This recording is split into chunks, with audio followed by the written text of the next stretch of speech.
For us? Yes, I wanted to give our listeners an update on the 2 international business programs that I am in the process of planning for and or implementing.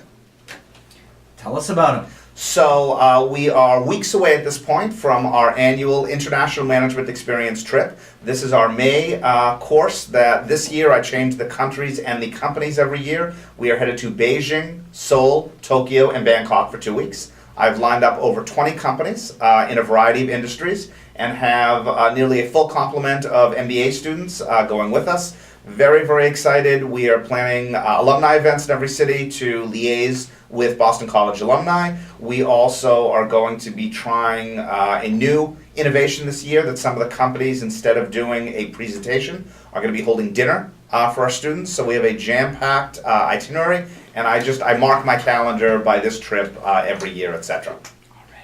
The second program that I am in the process of planning for right now is the International Consulting Project trip to Beijing, China. This is the trip that I sent you the picture from dinner with all the food at the dinner. Unbelievable dinner. Yeah, thank you. I should have sent you a picture of my dinner on Saturday from the international, you mentioned it was all seafood, international right? Chinese dinner in Montreal. Right, and you said it was all seafood, right? All seafood, every inch of it. It was unbelievable. That's terrific. So applications are due in a few days.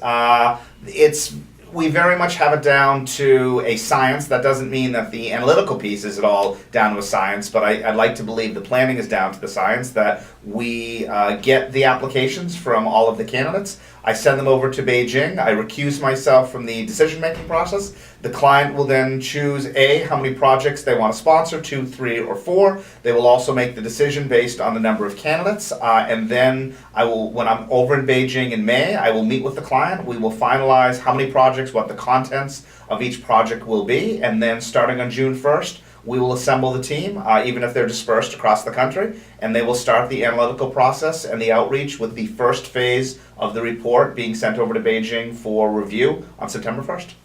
Wow.